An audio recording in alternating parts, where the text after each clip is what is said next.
একজন ব্যক্তির তার যে বসতের ভিটা, যেটার মধ্যে সে থাকে বসত বাড়ি, এটা বাদ দিয়া তার আলাদা ফসলি জমি, এমনে জমি, বাজারে ক্ষেত, আরে জমি যেখানে হোক, তার মনে করেন আলাদা আরো 10 শতক জমি আছে ধরেন। এই লোকটার এই দুইটা জিনিসই আছে। চলো ওই জমিটুকু আছে 10 শতক বা 15 শতক, আর আছে কোনটা? এই বসত বাড়িটা। এই বেচারার উপার্জনের আর কিছু নাই। ওই যে ওইখান থেকে যে ফসল হয় ওইটুকু দিয়েই সংসার চলে ধরেন। এখানে চাষবাস করে এই বেচারা কি খায়। কিন্তু যেটুকু জমি তারা আছে অতিরিক্ত, এইটুকু জমিকে এক অংশ যদি বিক্রি করে 4 শতক, 5 শতক, 3 শতক, তাহলে হজে যাওয়ার আসার যে খরচ এবং এ কয়দিনের বউ বাচ্চার সংসার খরচ আর চলবে। আর ওই যেটুকু জায়গা থাইকা যাবে এটুকু দিয়েও ইচ্ছা করলে তার সংসার পরবর্তীতে হে দেশে আইলে সংসার চালাইতে পারবে।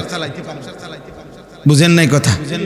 আবার বলেন যে মনে করেন 10 শতক, তো এখন হজ্জের স্বাভাবিক মধ্যম মানের টাকা দিয়ে যদি কেউ হজ্জে যায় তাইলে খরচ হয় 6 থেকে 6.5 লাখ টাকা। বুঝছেন?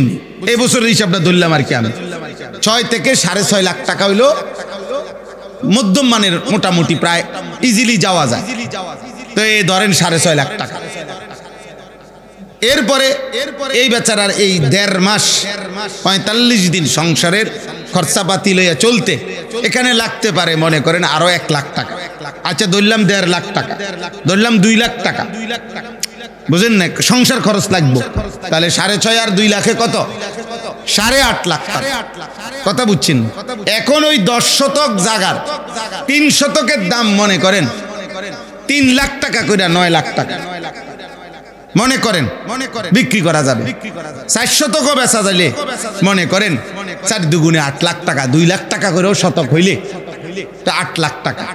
তাইলে এই 4 শতক বিক্রি করলে সে হজে যাওয়া আসা এবং এই 1.5 মাসের পরিবারের খরচ দিয়া হবে কিনা? হবে। আর ওই যে 6 শতক জমি রইছে, আর কোথাও কোনো টাকা নাই, দোকান নাই, ব্যবসা নাই, চাকরি নাই, বিদেশ ফুত নাই, আর কোথাও থেকে 10 টাকা পাওয়ার কোনো সম্ভাবনা তার নাই। শুধু আর ওই 6 শতক জমি আছে, 7 শতক জমি থাইকে যাইব, এটুকু বেচলে আরে থাকলে এটুকু দিয়েও সে 4 জন মানুষের সংসার চালাইতে পারবে। তো নিশ্চিত শরীয়তের বিধান এই মুসলমানের উপরে হজ ফরজ।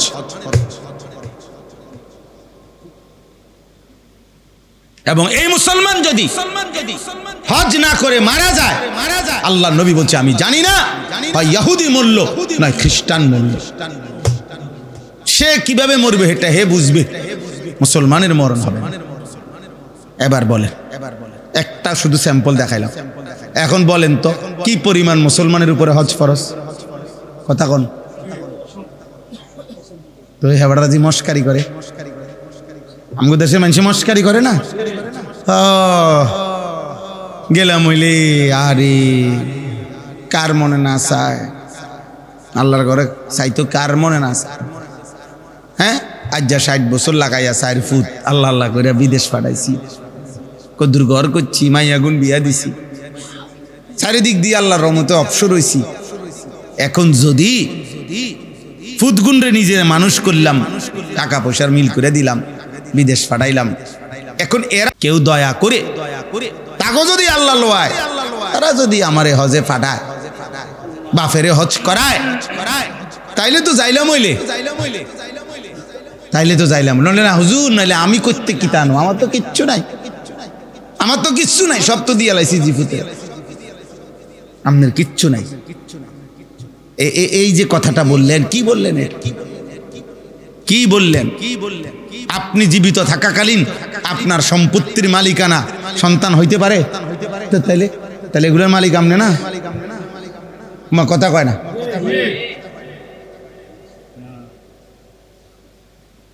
এগুলোর মালিক আপনি না? তো আপনার খেতে জমি নাই, 30 শতক জমি নাই, আমি তো কমাইয়া না, সর্বোচ্চ কমাইয়া না কইলাম। 20 শতক জমি নাই,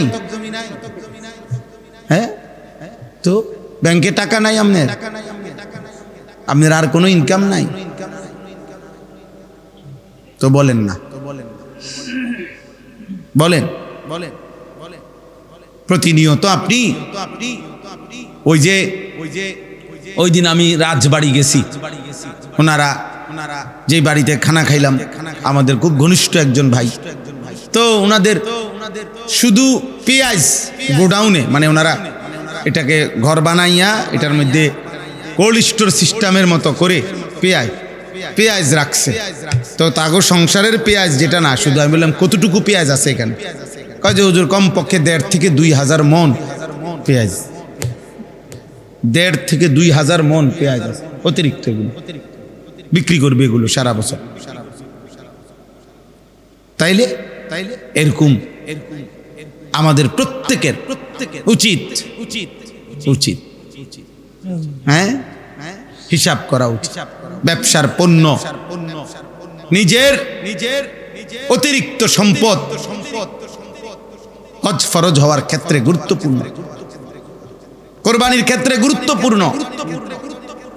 52.5 বড়ি রূপার দাম সর্বোচ্চ, 1 বড়ি রূপার দাম যদি এখনকার বাজার অনেক বেশি, একারে বেশিও যদি হয় তাইলে 7,000 টাকা। আগে অনেক কম ছিল, 700, 800, 1200 টাকা ছিল রূপার বড়ি। এখন শুনলাম কত কইলো ওই দিন কে 5,000 ধরো, তাইলে আচ্ছা ধরো 5,000, তাহলে 52 বড়ির দাম কত আসে? বসে হিসাব করো, 5 52 পূরণ দাও, 2,60,000, আরো 2,500 কও, তাহলে 2,62,500। আরো অর্ধ বড়ির দাম ধরবে না, 5,000-এর অর্ধেক, তাহলে 2,500। কত হয়েছে? 2,62,500। এই 2,62,500 টাকা আমরা সর্বোচ্চ রেট ধরলাম। ঈদের 3 দিন, কোরবানির ঈদের 3 দিন যদি কারো কাছে 3 দিনের প্রথম দিনের ফজরের ওয়াক্ত থেকে সুবহে সাদিক থেকে যে কোনো সময়ে তৃতীয় দিন মাগরিব পর্যন্ত কারো কাছে যদি তার এই সংসারের স্বাভাবিক খরচ, স্বাভাবিক যে খরচাপাতি ওষুধপত্র এর অতিরিক্ত কারো কাছে যদি জমা থাকে এই পরিমাণ টাকা, তার উপরে কোরবানি ওয়াজিব। 2,62,500 টাকা ধরে।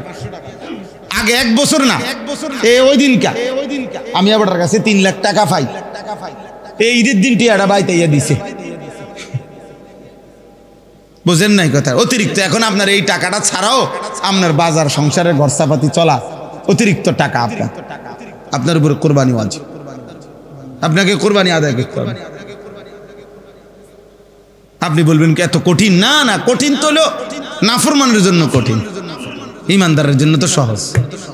ইসলামী শরীয়ত একটি নির্দিষ্ট পরিমাণ নির্ধারণ করে দিছে, ওইটা থাকা, আর হলো আসা যাওয়ার পথ নিরাপদ থাকা। তাহলে সব কিছুই ঠিক ছিল, কোনো বাধা, কোনো প্রতিবন্ধকতা নাই। শরঈ মানে যৌক্তিক, শরীয়ত যেগুলাকে বাধা বলছে ওই রকম কোনো বাধা নাই, অথচ সে হজ না করে মৃত্যুবরণ করলো। নবী সাল্লাল্লাহু আলাইহি ওয়াসাল্লাম বললেন, হয়তো সে ইহুদি হয়ে মরল, নয়তো খ্রিস্টান হয়ে মরল, এটা বেঈমান হয়ে মরল, মুসলমান হয়ে মরল। ফালিয়ামুত ইনশা ইয়াহুদিয়ান ওয়া ইনশা নাসরানিয়ান, সে মরুক হয়তো ইহুদি হয়ে নয়তো খ্রিস্টান। ফালা আলাইহি আন ইয়ামুতা ইয়াহুদিয়ান আও নাসরানিয়ান, কোনো সমস্যা নাই, আল্লাহর নবী বললেন কোনো পরোয়া নাই, এটা ইহুদি হয়ে মরুক বা খ্রিস্টান হয়ে মরুক, আমি নবী, আমার এটা নিয়ে কোনো টেনশন নেই। এমন নাফরমানের জন্য আমার কোনো পেরেশানি নেই। তাহলে কেমন ভয়ানক কথা, কি সাংঘাতিক কথা। আল্লাহ তাআলা বলেন, নবী সাল্লাল্লাহু আলাইহি সাল্লাম বলছেন, কোরআনুল কারীমের মধ্যে আল্লাহ বলছেন, ওয়ালিল্লাহি আলান নাসি হিজ্জুল বাইতি মান ইসতাতা ইলাইহি সাবিলা। আল্লাহ তাআলা বলছেন আল্লাহর জন্য, আল্লাহর সন্তুষ্টির জন্য, আল্লাহর হুকুম পালনের জন্য সামর্থ্যবান মানুষদের উপরে আল্লাহ তাআলা তার ঘরের হজ ফরজ করেছেন। এরপরে আল্লাহ বললেন, ওয়ামান কাফারা ফা ইন্নাল্লাহা গানিয়্যুন আনিল আলামিন। ফরজ করা সত্ত্বেও আল্লাহ পাকের এই বিধানকে যে অস্বীকার করে, অবজ্ঞা করে, ছেড়ে দিচ্ছে একেবারে, আল্লাহ তাআলা বলেন নিশ্চয়ই এমন নাফরমান না শুধু আল্লাহ সারা পৃথিবী থেকে অমুখাপেক্ষী, অর্থাৎ সারা পৃথিবীর মানুষের উপরেও যদি হজ ফরজ হইতো আর তারাও যদি কেউ নাও করত, তবু আল্লাহ কারো মুখাপেক্ষী না, বরং এই সকলকে শাস্তি দিতে আল্লাহ সক্ষম। কাউরে তোয়াজ করা, কাউরে ছাড় দেওয়া, কাউরে বিশেষ কোনো রেয়ায়েত করা, আল্লাহ তাআলা এটার মুখাপেক্ষী না। তাইলে এখানে তাফসীরের মধ্যে আছে, প্রথমত যে হজ্জের বিধানকে অস্বীকার করে, ওমান কাফারা, সে কাফের। আর যে ব্যক্তি ইচ্ছে করে বুঝে শুনেও তার উপরে ফরজ এই বিধানটি সে ইচ্ছা করেই পালন করছে না, সে যেন একজন কুফরি আচরণ যেমন করে এমনটাই আচরণ করে, তাকে কাফের বলা যাবে না, কিন্তু সে যেন বেঈমানের আচরণই করবে। এক বেঈমানও করলো না, তারও সবকিছু ঠিকঠাক থাকা সত্ত্বেও সেও হজ আদায় করল। যেমন নবী সাল্লাল্লাহু আলাইহি সাল্লাম বলছেন, হাদিসের মধ্যে আছে, লা তাতরুকিস সালাহ, সাহাবীকে বলছে তুমি নামাজ কোনোভাবেই ছেড়ে দিও না। ফা ইন্নাহু মান তারাকা সালাতাম মুতাআম্মিদা ফাকাদ কাফারা, কেননা নিশ্চয়ই যে ইচ্ছে করে নামাজ ছেড়ে দেয় সে যেন কুফরি করল, সে যেন কাফের হল। ফাকাদ কাফারা, অর্থাৎ তার এই আচরণটা যেন একটা কাফেরের মতো, তাকে ডাইরেক্ট কাফের বলা যাবে না, কিন্তু সে যেন ইচ্ছে করে মুমিন হওয়া সত্ত্বেও নামাজ ছেড়ে দিল, এ যেন কাফেরের মতোই আচরণ করে। তো ঠিক ইচ্ছে করে যুক্তিসঙ্গত কোনো কারণ নাই, শরঈ কারণ নাই, এমনিতেই হজ করলো না, তো সে যেন কাফেরের মতোই কি করলো, আচরণ। এজন্য হজ ইসলামের অত্যন্ত গুরুত্বপূর্ণ একটি বিধান। আমাদের সমাজের অনেক মানুষ আছে গ্রামে গ্রামে, এখন আর গ্রাম নাই। গ্রাম আগে বলতো যেখানে ন্যূনতম জীবন ধারণের স্বাভাবিক সুযোগ সুবিধা গুলো একদমই ছিল না, ওই সময় গ্রাম হইত। এখন গ্রাম আর শহর বরাবর বরাবর। আপনারা দেখেন রাষ্ট্রীয় যত সুযোগ সুবিধা, রাষ্ট্রীয় যত ব্যবস্থাপনা, একটি রাষ্ট্র যত জনগণের যত কিছু নিয়ে পরিকল্পনা করে আমাদের বাংলাদেশও, মনে করেন তো হলো শহর গ্রাম বরাবর, একই বিদ্যুৎ, একই গ্যাস, একই ব্যবস্থাপনা, একই সবকিছু, সবই একই। তার মানে আমাদের আর এখন বলা চলে গ্রাম নাই। দ্বিতীয়ত কথা হলো আমাদের একেবারেই গ্রামে দেখতে মনে হয় বুড়া জীর্ণ শীর্ণ মানুষ, ওনারাও সম্পত্তির অধিকারী। প্রত্যেকের কাছে, অধিকাংশ 95% মুসলমানের কাছেই সম্পদ আছে। যে পরিমাণ সম্পদ থাকলে যাকাত ফরজ হয়, এই পরিমাণ সম্পদ 1 বছর যাবৎ অতিরিক্ত অসংখ্য অগণিত মুসলমানের কাছেই আছে। যে পরিমাণ সম্পদ থাকলে হজ ফরজ হয়, এই পরিমাণ সম্পদ অগণিত মুসলমানের কাছে আছে। যে পরিমাণ সম্পদ থাকলে কুরবানি ওয়াজিব হয়, এই পরিমাণ সম্পদ অগণিত মুসলমানের কাছে আছে। কিন্তু ইচ্ছা করে, কৌশল করে, চালাকি করে উনি এটা বুঝতে চায় না। ওনার ভিতরে হলো হারামি, শয়তান। এই জন্য ভিতরের এই হারামির কারণে উনি ইচ্ছা করে কোনোদিন ভুলেও আলেমের কাছে জানতেও চায় না, বলতেও চায় না। তাবিজ লাগলে তাবিজ নিবে, পানি পরা লাগলে পানি পরা নিবে। ওনার যত রকমের সিটারি বাটপারি সব চলবে আমনের হুজুরের সাথে। হুজুর শুধু দোয়া করে, মানে আমি আমার মতোই আসি, আমার বাটপারি আমি করতে থাকি, আপনি শুধু দোয়া করে দেন, আল্লাহ জানে আমারে বরকত দেয়। এই হলো হিসাব। আমার 2 নম্বরই আমি করতে থাকি, আপনি শুধু আমারে দোয়া করেন, আমি দোয়া করি। এই হলো হিসাব। বুঝতেই চায় না, বুঝার প্রয়োজনও বোধ করে না আমাদের সমাজের অধিকাংশ মুসলমান। বিয়েও করছে না, এর আবার কি এর কোরবানি, সে আবার কি এর হজ। অথচ শরীয়তের কথা এটা না। এখনো জিফুত বিয়ে দিছে না, এখনই কিসের হজ? এত এত অল্প বয়সে কি হজে যাবেন? অথচ ইসলাম এটা বলে না। হজ তো মুসলমানের উপরে ফরজ হয়, বুড়া মানুষের উপরে না। বুঝেন না কথা? এখনো ছেলে বিয়ে দেয় নাই, মেয়ে বিয়ে করাই নাই, বিদেশ পাঠাই নাই, ইত্যাদি ইত্যাদি। এই সমস্ত বাজে কথা, বেহুদা কথা, কোনো অর্থ নাই। এর কারণ একটাই, আপনি দুনিয়া মাথা নোয়াইয়া গেলেন আর কি, চোখ চালাকি করলেন, আলেমের কাছে ধরা দিলেন না, ওলামায়ে কেরামের কাছে নিজের সম্পদ, নিজের আয় ব্যয়, নিজের উপার্জন, নিজের জায়গা জমি ক্ষেত ফসল কি আছে এগুলা বললেন না, হিসাব নিলেন না। ইচ্ছা করে, হ্যাঁ, হাসরের ময়দানে যদি এটাও বলেন যে হুজুর আমারে বলে নাই, একেবারে আব্দুল কাদের জিলানির উপরেও যদি দোষ চাপাইয়া দেন, তারপরও লাভ হবে, তারপরও এটা লাভ হবে না। বুঝি নাই, ভাবি নাই, খেয়াল করি নাই, বলে নাই। বহুত হুজুরে দেখছি কেউ কিছু কয় নাই। এই জাতীয় কোনো কথাতেই আপনি অন্যের উপরে আপনার নিজের পাপের ভার 1 সুতা চাপায়া দিতে পারবেন।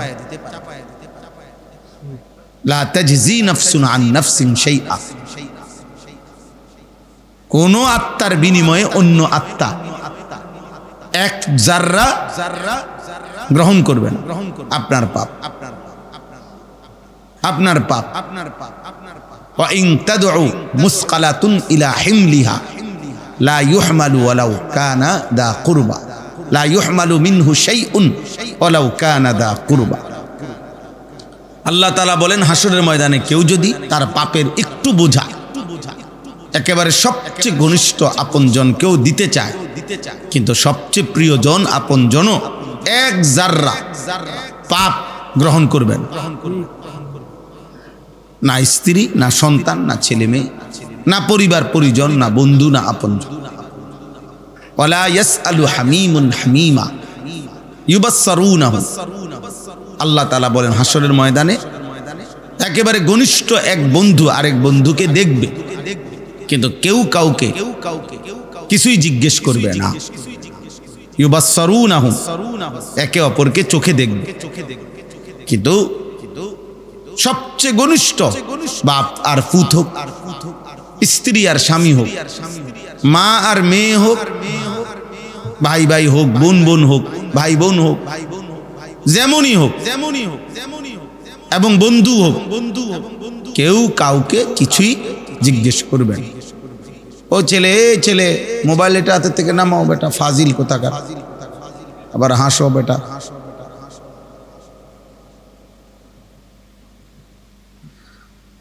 জি, তাইলে এটা জরুরি। শুধু হজ্জের প্রসঙ্গ না, আল্লাহর বিধানের ক্ষেত্রে, আল্লাহর বিধানের ক্ষেত্রে ঘাড় নোয়াইয়া, মাথা নোয়াইয়া চালাকি করে নয়সই কথা ঠিক না, কারো জন্যই ঠিক। আপনি ঝড় তুফান আসতেছে, চারিদিক অন্ধকার হয়ে গেছে, কিছুক্ষণের মধ্যে তুফান নামবে, আপনি চোখ বন্ধ করিয়া বলতেছেন যে কই না কি তুফান, কিচ্ছু তো নাই, কই কোনো কিছুই না, এটা নি কথা। আপনি চোখ বন্ধ করলে তুফান নাই, চোখ বন্ধ করলে আর তুফান হইতো না। তো তাইলে আপনি বুঝেন না বললে, হ্যাঁ আপনি ফিডা মাফ হয়ে যাবে, আপনার আখিরাত সহজ হয়ে যাবে। কি বললে? হ্যাঁ, চোখ বন্ধ করলে ঝড় বন্ধ হয় না, বুঝি নাই বললেই বিচার বন্ধ হবে না, ভাবি নাই বললেই বিচার বন্ধ হবে না। এই জন্য এখন হজ এবং কোরবানির মৌসুম, এই জন্য বলতেছি এটা। বাকি জীবনের সমস্ত বেলা একজন মুমিনের উচিত, মুসলমানের উচিত বেশি থেকে বেশি নেক কাজ বুঝার চেষ্টা করার চেষ্টা করা। এক্ষেত্রে গাফলতি করা ঠিক না, চালাকি করার কোনো ঠিক না, বরং চেষ্টা করা যে আমার দুনিয়ার সব প্রয়োজন পূরণ হোক, আমার আখিরাতের ইবাদত আমলও ঠিক থাকুক। করতেই তো হইছে, চললেই তো হইল, তো সুদা বিষয়। আমরা ও মাওলানা ইয়াসিন জাফরি ভাই বললো যে সারাদিন রাত আমি মানুষের ফিকির করি, না না মানুষের ফিকির করি না, সাংসারিক কাজও করি, সব কাজ আলহামদুলিল্লাহ, সব প্রতিদিনকার বাজারের হিসাব, বাসার আমি হিসাব রাখি। হ্যাঁ, আমার মেয়ের ফজরের পরে একটু পরে আমি মাদ্রাসায় দিয়ে আসি প্রতিদিন সকালবেলা, নিজে দিয়ে আসার পথে আমি সবজি টবজি তাজা যেটাই পাই, পাট শাক, লাল শাক, লাউ শাক, মাইরের শাক, কিছু না কিছু কিনি, তরকারি কিনি, চলার পথে কত খরচ করি, বাজার করি, এটা আমার কাজ, অসুবিধা কি? আমার জীবন চললেই তো হইল। আমার আপন সমুদ্রী অসুস্থ, ওনারা হসপিটালে ভর্তি করাই দিয়ে আসছি, অপারেশন ওই করবে, পিত্তথলির পাথর অপারেশন করবে। তো ওনারে ভর্তি করাইয়া গোছায় গাছাইয়া ডাক্তারের সাথে দেখা করে সিট টিট সব ওকে করে দিয়ে তো আসছি। খালাস, এটা আমার কাজ। দুপুরবেলা একজনের বাসায় দাওয়াত ছিল, ওনার ঘরে খানা খাইছি, আধা ঘন্টা 40 মিনিটের ভিতরে আইসা খানা খাইয়া আবার টাইম লিগিয়া হসপিটালে গিয়ে পড়ছি। আমার কাজ এটা। জোহরের নামাজ মসজিদের জামাতে পড়ছি, ফজরের নামাজ মসজিদের জামাতে পড়ছি, আসরের নামাজ মসজিদের জামাতে পড়ছি, মাগরিবের নামাজ মসজিদে জামাতে পড়ছি, এশার নামাজ মসজিদে জামাতে পড়ছি। তাইলে আমি উদাহরণ দিলাম আর কি, বুঝাইলাম। আমি এনে নয়সই করার কি দরকার, এত সংবং করার দরকার? আমার রাত্রে ঘুমানো দরকার, আমার রাত্রে আল্লাহকে ডাকাও দরকার, ফজরের নামাজে উঠাও দরকার, স্ত্রীকে সময় দেওয়াও দরকার। সবই ঠিক আছে, চলবে, লাগবে, এটা সবই দরকার, সবই দরকার। আমার ছোট মেয়ে আছে আলহামদুলিল্লাহ, এমন কোনো দিন নাই যেই দিন আমি আমার বাচ্চা মেয়েটার সাথে কমপক্ষে ঘন্টা খানিক, আধা ঘন্টা, 1 ঘন্টা 40 মিনিট গল্প করি, দুষ্টামি করি, ওর লগে অনেক কথাবার্তা কই। তাইলে এটা আমার কাজ, আমার বাচ্চাকে আমি সময় দিতে হবে।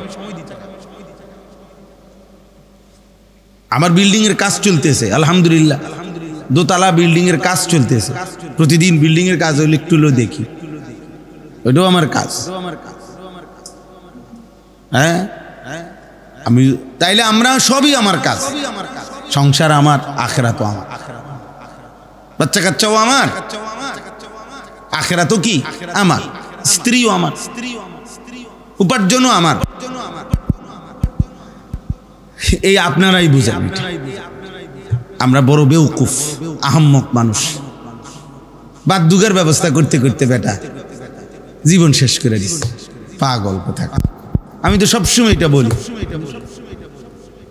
সোফা এক সেট ব্যবস্থা করতে করতে বেটা কত মিশা কথা কইলি, পাগল। এত মিথ্যা কথা বলতে হয় বেটা আহাম্মক।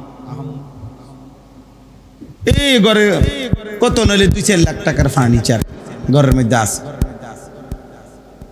এই তো আর কি।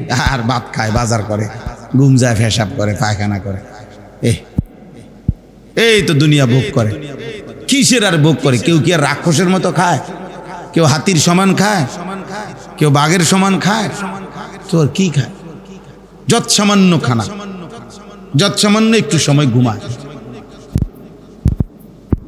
এটুকুর জন্য এত এভাবে আখেরাত ভুলে যাওয়া, আল্লাহকে ভুলে যাওয়া, মৃত্যুকে ভুলে যাওয়া, এটা নিতান্তই বোকামি ছাড়া আর কিছু। অনেক বেশি খামখেয়ালি, অনেক বেশি বোকামি, নির্বুদ্ধিতা, আহাম্মকি। বুড়া মানুষ, বুড়া মানুষ এখনো মিথ্যা কথা বলে, আরে কি ডাকায়। বুড়া মানুষ এখনো গালি দেয়, কি অসভ্য মানুষ, লজ্জা শরম নেই, দাড়ি পাইকা গেছে, এখনো গালি দেয়,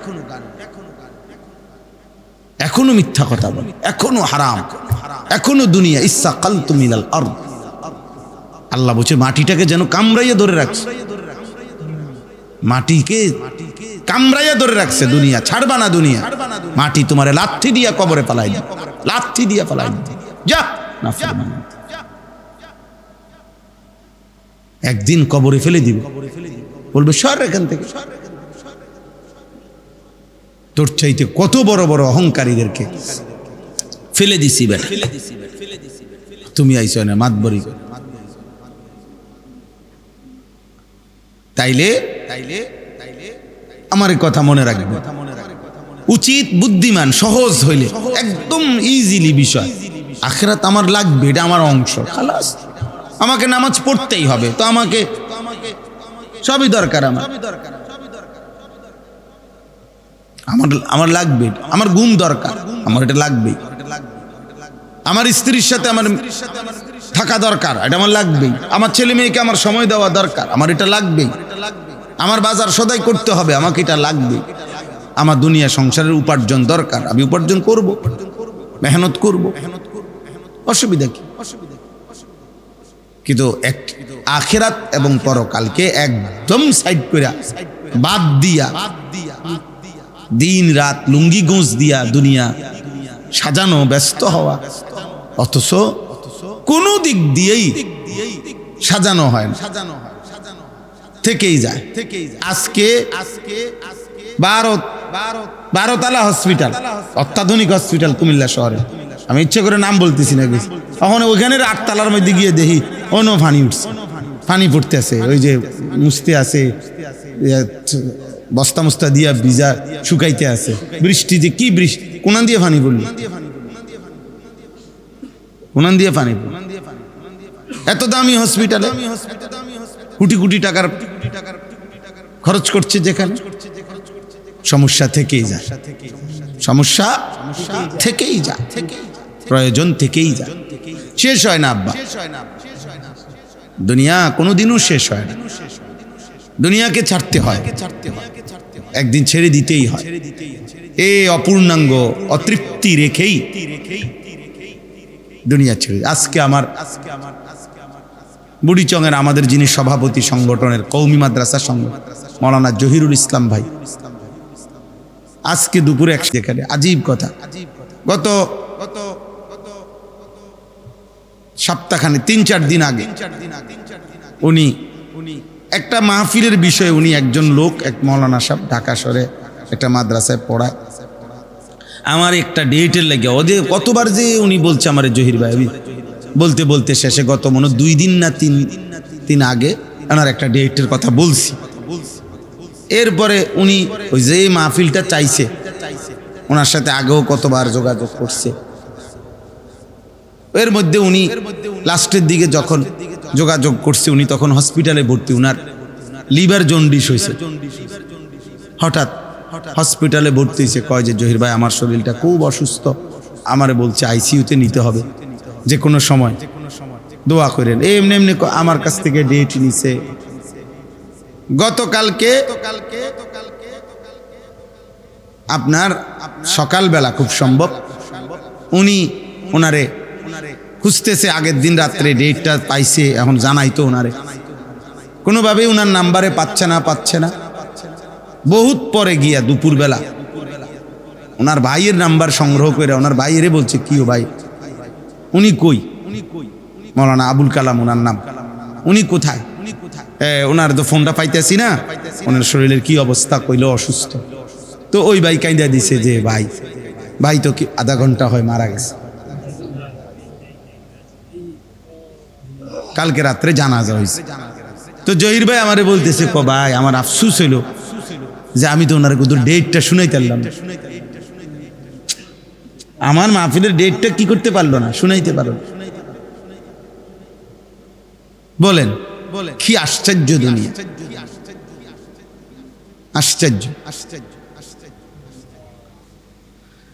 তাইলে অপূর্ণাঙ্গ রেখেই, অজস্র আশা আকাঙ্ক্ষা রেখেই আমাদেরকে দুনিয়া থেকে চলে যেতে হবে, চলে যেতে হবে। যারা আমরা নামাজ পড়ি না, আমরা ভুল করছি, আসলে ভুল করছি, একেবারেই বোকামি হয়েছে। হাজারো চেষ্টা করেও মিথ্যার পাহাড় জমাইয়া, বাটপাড়ির পাহাড় জমাইয়া, অন্যায়ের পাহাড় জমাইয়াও কেউ তার চাহিদা পূরণ করতে পারে না। তো কাজে তার চাইতে ভালো দুনিয়া যাই পূরণ হোক, আখিরাত ঠিক করি, এটাই তো ভালো ছিল, এটাই তো উত্তম ছিল। তো এই জন্য বললাম, এটা আমাদের উচিত বুদ্ধিমান হিসাবে। আল্লাহ তাআলা কোরআনুল কারীমের মধ্যে কিশোর, যুবক, বুড়া, জওয়ান, মা বোন সবাইকে আল্লাহ বারবার বলছে, বান্দা শোনো, প্রকৃত পক্ষেই জীবন হলো আখিরাত। ওয়া ইন্নাদ দারাল আখিরাতা লাহিয়াল হায়াওয়ান, আখিরাতি জীবন, আখিরাতি জীবন, আসল জিন্দেগি আখিরাত। অতএব এই হজ্জের এই বিধানটাও, কোরবানির বিধানটাও ইসলামের বিধান। আপনারা এখানে যারা উপার্জন করেন, বিবাহিত হোক অবিবাহিত হোক, একসাথে সংসার হোক ভিন্ন হোক, বিদেশ প্রবাসী হোক, দেশের কোনো উপার্জনকারী হোক, চাকরি হোক, ব্যবসা হোক, দোকান হোক, কৃষি হোক, আপনাদের প্রত্যেকের প্রথম কথা একত্রে বলে নিলাম, প্রথম দায়িত্ব আপনারা আপনাদের যার যার সুবিধা মতো নির্ভরযোগ্য আলেম কারো কাছ থেকে এ কথা শুনাইয়া বলা যে হুজুর আমার এই সম্পত্তি, এই আমার উপরে হজ ফরজ কিনা, আমার উপরে কোরবানি ওয়াজিব কিনা, এটা কমপক্ষে নিজের মাসআলা, নিজের হিসাব নিজে একজন আলেম থেকে বুঝে নেওয়া উচিত। এটা আমরা একসাথে বলা যে এটা একটা কোনো পাইকারি রেট দেওয়া সম্ভব না, বুঝেন? এটা হিসাব, যার যার হিসাব তার তার হিসাব। আপনার হিসাব আপনি না বললে আমি বলবো কেন? আপনার মোট আয় ব্যয় কি আছে না আছে তা আমি বলতে হবে আমাকে, আপনি একজন আলেমকে শুনাইতে হবে, উনি না পারলে উনি আরো বড় হুজুর থেকে জেনে নিবে, উনি জানা নিবে, উনি বুঝ করে দিবে। আমাদের এটা উচিত। আমাদের সমাজে অসংখ্য ছেলে উপার্জন করে, হয়তো অবিবাহিত, কিন্তু রোজগার করে, তাদের উপরে কোরবানি ওয়াজিব হয়, এরা কোরবানি করে না। আমাদের দেশে অসংখ্য অগণিত ছেলে যারা বিদেশ থাকে, তাদের কাছে আয় আছে, তারা বাড়িতে ওই সারা বছর যে মাঝে মাঝে টাকা পাঠায়, কোরবানির বসেও 10,000 বাড়াইয়া 20,000 টাকা বাড়াইয়া বাড়িতে টাকা পাঠায়। ও বাড়িতে একজনের নামে কোরবানি হয়, হয় বাপের নামে, নয়তো মার নামে, নয় বাপ মার নামে, আর সবাই মিল্লা গোস্ত বাগাবাগি করে খায়। হেরা মনে করে বাড়িতে একজন কোরবানি হইলেই হইছে, না, বাড়িতে কোরবানি হইলেই হইছে না, যতজনের উপরে কোরবানি ওয়াজিব ওদের প্রত্যেকের পক্ষ থেকে কোরবানি আদায় করতে হবে। এটা তো ওয়াজিব, এটা তো ওয়াজিব। আপনার ছেলের উপরে কোরবানি ওয়াজিব, তার সম্পত্তি থাকার কারণে সেটা আপনার নামে আদায় করলে হবে না। আবার আপনাকে সে দিবে না কেন? আপনি তার বাবা, তার মা, তো সে তো সারা বছরই টাকা দেয় বাপ মারে, তো এখনো দিবে। সংসারে যে টাকাটা দেয় সেটা তো আলাদা কথা। তো এরপরে যে সে জমায়, ব্যক্তিগত কম অল্প অল্প করে জমায়, তো ওইটা তার মালিকানা না, কথা বোঝেন নাই? তো ওই মালিকানার উপরে কোরবানি আসবে না, তো সেটা কখন আদায় করবে? আমরা বাইত কোরবানি হইছে, তোমরা বাইত কোরবানি হইলো নাকি? এই জন্য এটা জরুরি বিষয়, খুব জরুরি। নবীজি সাল্লাল্লাহু আলাইহি ওয়াসাল্লাম বলেছেন, মান কানা লাহু সাআতুন ওয়া লাম ইউদাহি ফালা ইয়াকরাবান্না মুসাল্লানা। যে ব্যক্তির সামর্থ্য থাকা সত্ত্বেও কোরবানি দেয় নাই, আল্লাহর নবী বলছে সে যেন ঈদগাহে না আসে, সে যেন মুসলমানদের সাথে নামাজ পড়তে না আসে। ওই নাফরমানকে বইল যে তুমি নামাজে আইসো, পরে সমাজচ্যুত করে দাও, আলাদা করো, যা নাফরমান। তো টাকার মায়াই যেহেতু মায়া, বাদ দে, আমাদের সাথে নামাজে আসবে না। সে যেন ঈদের নামাজে না আসে, সে যেন মুসলমানদের নামাজে না আসে। ডাইরেক্ট বলছে ফালা ইয়াকরাবান্না, অবশ্যই অবশ্যই সে যেন না আসে। লামে তাকিদ বানুনে তাকিদ সাকিলা, মানে আরবি ভাষার খুব তাকিদ, গুরুত্ব, অবশ্যই অবশ্যই যেন না আসে। জামাতের টাইমে বাইরের মাইক বন্ধ করে দিবে, আমরা এখানে একসাথে নামাজ পড়বো ইনশাআল্লাহ একটু পরে।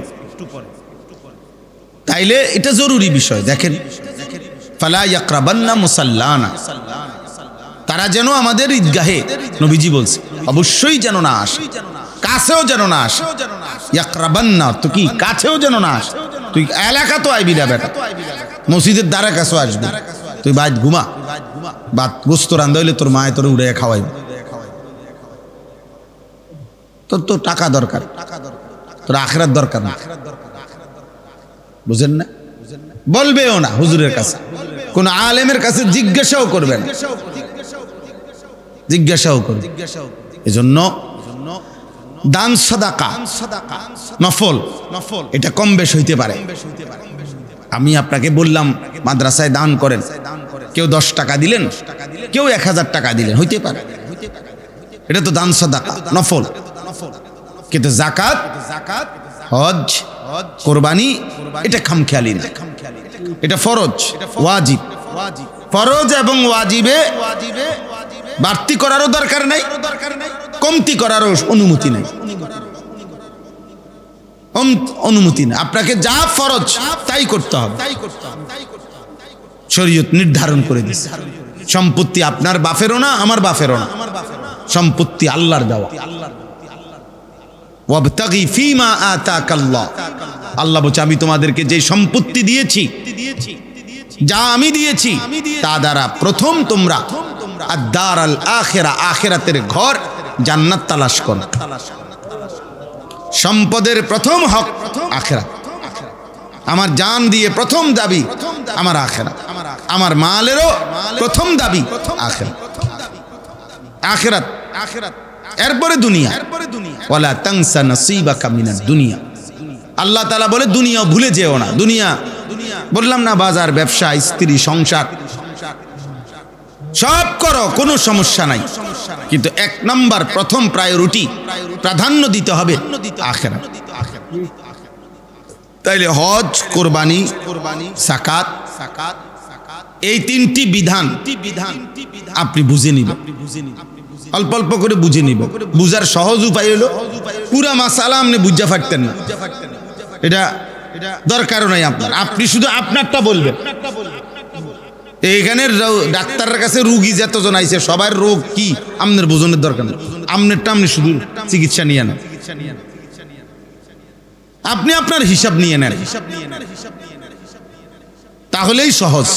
প্রত্যেকেই যদি নিজ নিজ হিসাব নিয়ে নেয়, যার যার আশেপাশের আলেম থেকে, সহজ। বললাম না, বুঝতেই চায় না, মানতেই চায়, মানতেই চায়। অথচ আল্লাহর ঘরে যাওয়া, কাবা শরীফ যাওয়া, বিশ্বাস করেন যার কলিজার ভিতরে আল্লাহ পাকের ভালোবাসা আছে, মহব্বত আছে, তার হৃদয়ের একটা স্বপ্ন থাকা, কল্পনা থাকা যে আল্লাহর ঘর দেখা, আল্লাহর ঘর দেখা। নবীজি সাল্লাল্লাহু আলাইহি ওয়াসাল্লাম মক্কা থেকে যখন হিজরত করে মদিনায় গেছেন, তো হিজরতের 6 বছর পরে, মদিনায় যাওয়ার 6 বছর পরে নবীজি সাল্লাল্লাহু আলাইহি সাল্লাম একদিন সাহাবায়ে কেরামকে বলছেন সকালবেলা যে আমি গত রাত্রে স্বপ্নে দেখছি তোমাদেরকে নিয়ে আমি আল্লাহর ঘর তাওয়াফ করছি, উমরা করতেছি। তো সাহাবারা আল্লাহর ঘর থেকে যে আইসা পড়ছে মদিনায় মক্কাবাসীর কারণে অত্যাচারে, তো এই কারো 6 বছর, কারো 7 বছর হয়ে গেছে। আজকে 6-7 বছর যাবত তারা আল্লাহর ঘর আর দেখে না। নবীজিও যায় নাই, কোন সাহাবারাও যায় নাই, ওনারা তো চলেই আসছে মদিনায়। 6 বছর পরে যখন নবীজি সাল্লাল্লাহু আলাইহি সাল্লাম আজকে বললেন যে তোমাদেরকে নিয়ে স্বপ্নে দেখছি আল্লাহর ঘর তাওয়াফ করছি, উমরা করতেছি, সাহাবায়ে কেরাম সাথে সাথে দাঁড়ায়া ইয়া রাসূলুল্লাহ আমরা এখনই এই বছরই এখনই আমরা রেডি হইতেছি, আল্লাহর ঘরে যাব। সাহাবায়ে কেরাম বুঝতেন নবীজি সাল্লাল্লাহু আলাইহি ওয়াসাল্লামের স্বপ্ন ওয়াহী। সমস্ত নবীদের স্বপ্ন কি? ওয়াহী। ওনাদের স্বপ্ন খামখেয়ালি না, আমাদের জানতেন কারো স্বপ্ন না। যেমন ইব্রাহিম আলাইহিস সালাম, উনি বলছেন ওনার ছেলে ইসমাঈলকে, আমি স্বপ্নে দেখেছি ইন্নী আরা ফিল মানামি, আমি স্বপ্নে দেখছি তোমাকে জবাই করতেছি আল্লাহর হুকুমে। তো ছেলে ইসমাঈল এটা বলে নাই যে আব্বা, মাত্র 8-10 বছর 12 বছরের ছেলে, ইমানদারের সন্তান, উনি বুঝে, এই এত ছোট বয়সে উনি বুঝে যে নবীর স্বপ্ন ওয়াহী, নবীর স্বপ্ন মামুলি কিছু না। এই জন্য ইসমাঈল বলছে আব্বা আমি রেডি, আপনি এখনই পালন করেন, ইয়া আবাতি ফাআল মা তুমার, আল্লাহর হুকুম পালন করেন। অথচ উনিও বলতে পারতেন আব্বা আরে স্বপ্নে তো কত কিছুই দেখ, স্বপ্নে তো মানুষ আমেরিকা বাইতলে স্বপ্নে দেখলেও নাকি। ছেলেও তো বলতে পারত আব্বা স্বপ্ন তো স্বপ্নই, এটা নিয়ে পড়ে থাকার কি না। ইব্রাহিম আলাইহিস সালামও বুঝছেন আমার স্বপ্ন এটা ওয়াহী, ইসমাঈলও বুঝছেন আমার স্বপ্ন কি? ওয়াহী।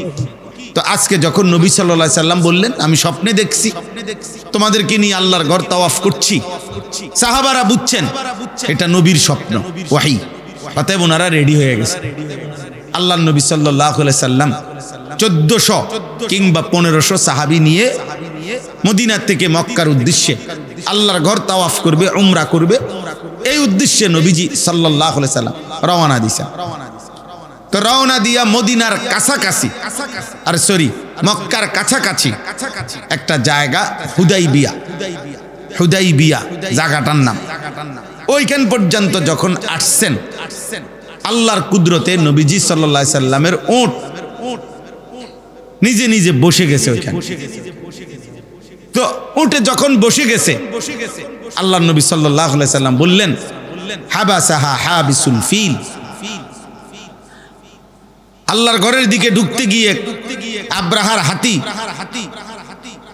সেই হাতিকে যিনি বসায় দিছিলেন ঘরে পৌঁছবার আগেই আমার উটকেও সেই আল্লাহই বসায় দিছে কুদরতি ভাবে। নিশ্চয়ই আমরা অপেক্ষা করো, থামো, ভিতরে আমরা খবর নাও। তখন সাহাবী পাঠাইছেন, উনি খোঁজ খবর নিয়ে গোপনে কৌশলে খবর নিয়ে আইসা বলছি ইয়া রাসূলুল্লাহ মক্কার কাফেররা তাদের ঢাল তলোয়ার নিয়ে প্রস্তুত, কোনোভাবেই আপনাকে আমাদেরকে মক্কা শরীফ ঢুকতে দিবে না, আল্লাহর ঘরের তাওয়াফ করতে দিবে না, কোনোভাবেই না। তারা জান দিবে, লড়াই করবে, যুদ্ধ করবে, কিন্তু আপনাকে কাবা ঘরের কাছে আসতে দিবে না, তাদের সিদ্ধান্ত। আল্লাহর নবী সাল্লাল্লাহু আলাইহি সাল্লাম বললেন হায়, আমি তো এই বছর এখন যুদ্ধ করতে আসি নাই, মূলত আমি আসছি শুধু কাবা তাওয়াফ করব, উমরা করব। উমরা মানে 3 ঘন্টার কাম, 3 থেকে 4 ঘন্টা সময়ের কাজ হলো উমরা। উমরা মানে আল্লাহর ঘরের চারদিকে 7 চক্কর দেওয়া, সাফা মারওয়া পাহাড়ে 7 বার আসা যাওয়া করা, এরপরে মাথা মুন্ডন করা, শেষ, খালাস।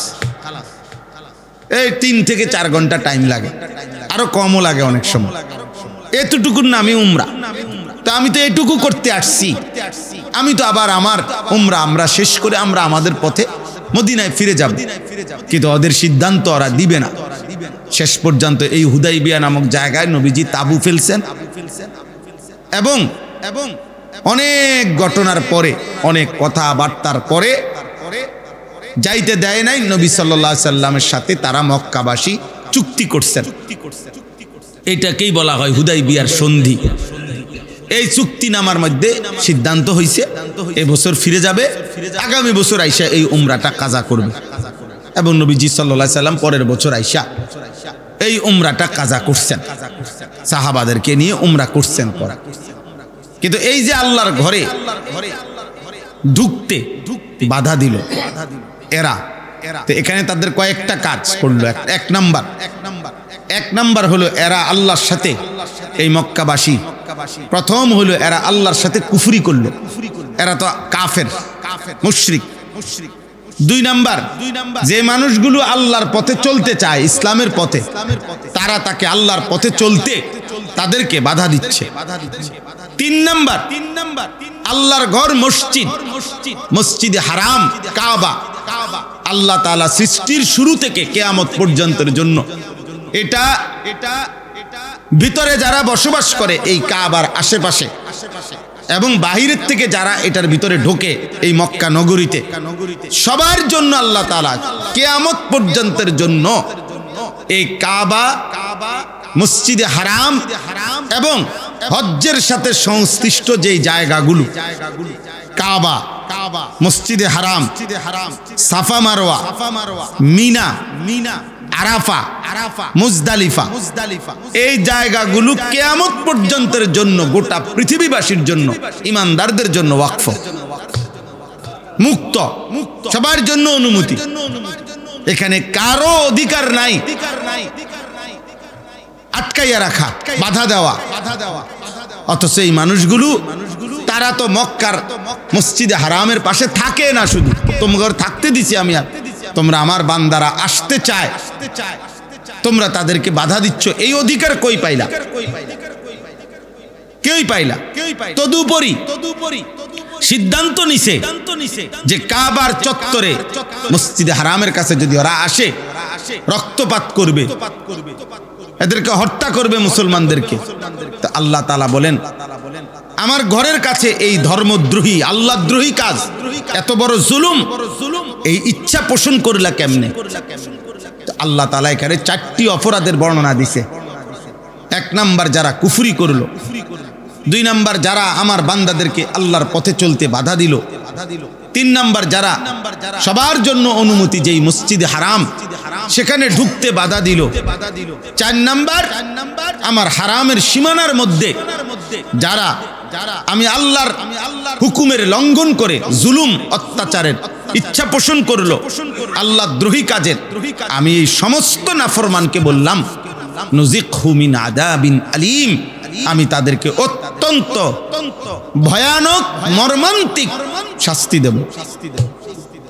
এইটা হলো এই প্রথম আয়াত। এতক্ষণেই বুঝাইলাম। ইন্নাল্লাযীনা কাফারু, নিশ্চয়ই যারা কুফরি করলো, ওয়ায়াসুদ্দুনা আন সাবিলিল্লাহ, আল্লাহর পথ থেকে যারা বাধা দিল, দিচ্ছে। ইসলাম এখানে সাবিলিল্লাহ আল ইসলাম তাফসীরে আছে। ওয়াল মসজিদিল হারাম, এবং মসজিদে হারামে আসতে যারা বাধা দিচ্ছে। আল্লাযী জাআলনাহু লিন-নাসি সাওয়াআনিল আকিফু ফীহি ওয়াল বাদ, যেই ঘরটি, যেই মসজিদটি আমি বানিয়েছিলাম পৃথিবীর সমস্ত মানুষের জন্য, চাই সে আভ্যন্তরীণ হোক বা বহিরাগত হোক, মানে চাই সে মক্কা নগরীর হোক অথবা মক্কা নগরীর বাহির থেকে হোক, আমি তো সবার জন্যই বানাইছিলাম। সেই ঘরে আসতে যারা বাধা দিচ্ছে, আমান ইউরিদ ফীহি বিইলহাদিম বিযুলমিন, এবং সাথে সাথে যারা আমার এই হারামের সীমানায়, মসজিদের সীমানায় যারা অন্যায়, জুলুম, আল্লাহদ্রোহী, ইলহাদ, ধর্মদ্রোহী, আল্লাহর বিরুদ্ধে জুলুম করতে চাচ্ছে, এরকম ইচ্ছা পোষণ করছে, মারামারি করবে, খুনাখুনি করবে, মুসলমানের পবিত্র রক্ত বহায়া দিবে, আল্লাহ বলেন এই সব পাপীদেরকে বললাম নুজিকহু মিন আযাবিন আলীম, আমি তাদেরকে অত্যন্ত মর্মান্তিক আযাব, নুজিকহু মজা দেখাবো, আযাবের মজা, শাস্তি দেব। আমার বড় ভয় লাগে এই জন্য, সামর্থ্যবান যে মানুষটা সরাসরি ইসলামের হিসাব মতে তার উপরে হজ ফরজ, কিন্তু কইতে দেরি, তার বউয়ে দিছে দমক, হ্যাঁ রে বেটা অনুকুদ্দুর গদ্দুয়ারের নাম নাই, আল্লাহর হজে যাইব বেটা, আলাফের আর কি নাই, জায়গা নাই, আলাফের আর জায়গা, রঙের আর শেষ নাই, ফুতে বলে দিছে, হ্যাঁ জিয়ে বলে দিছে, দমক দিয়ে দিছে, অর্থাৎ এবার আসতে ফুতের বয়ে, জিয়ের বয়ে, বউয়ের বয়ে উনি দৈমা গেছেন, থেমে গেছেন, আর ওরা বাধা দিয়ে দিল আল্লাহর ঘরে যাইতে, মসজিদে হারামে যাই, ওদের পরিণতিটা কি হবে? এই নাফরমানদের পরিণতি কি হবে? তাইলে আপনারা বলেন, আপনারা আপনাদের ছেলে মেয়ের বিয়ে, বিদেশ, বিল্ডিং, সংসার, এর সাথে হজ্জের বিধানকে ফিরায় দিলেন, ফেলে দিলেন, বাদ দিয়ে দিলেন, আপনারা কাজটা কি করলেন? কার বুদ্ধিতে করলেন? কার পরামর্শে করলেন? কার দমকে করলেন? বুঝতেও চাইলেন না কেন? কেন বুঝতেও চাইলেন না? কেন বুঝতেও চাইলেন? আপনাকে আমি একটা ছোট্ট হিসাব বলি, একটা হিসাব বললে বুঝবেন। অনেক উদাহরণ আমি আগেই বলছি, প্রত্যেকের দায়িত্ব হলো নিজেরটা নিজে কি করে নেওয়া, বুঝে নাও। বাকি আমি একটা উদাহরণ, কমন উদাহরণ দিই, তাহলে বুঝবেন। একজন ব্যক্তির তার যে বসতের ভিটা, যেটার মধ্যে সে থাকে, বসত বাড়ি, এটা বাদ দিয়া তার আলাদা ফসলি জমি, এমনে জমি, বাজারে ক্ষেত, আরে জমি যেখানে হোক, তার মনে করেন আলাদা আরো 10 শতক জমি আছে। ধরেন এই লোকটার এই দুইটা জিনিসে আছে, চলো ওই জমিটুকু আছে 10 শতক বা 15 শতক, আর আছে কোনটা? এই বসত বাড়িটা।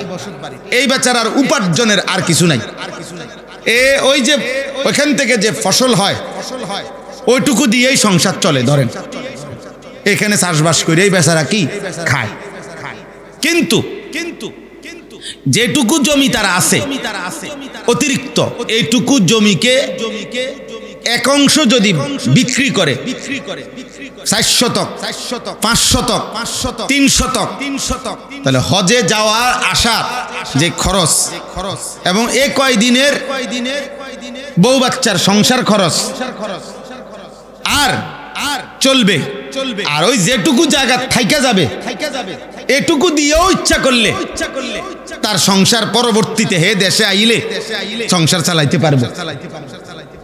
বুঝেন নাই কথা? আবার বলেন যে মনে করেন 10 শতক, তো এখন হজ্জের স্বাভাবিক মধ্যম মানের টাকা দিয়ে যদি কেউ হজ্জে যায়, তাইলে খরচ হয় 6 থেকে 6.5 লাখ টাকা। বুঝছেন? এই বছরের হিসাবটা ধরলাম আর কি আমি, 6 থেকে 6.5 লাখ টাকা হইলো মধ্যম মানের, মোটামুটি প্রায় ইজিলি যাওয়া যায়। তো এই ধরেন 6.5 লাখ টাকা।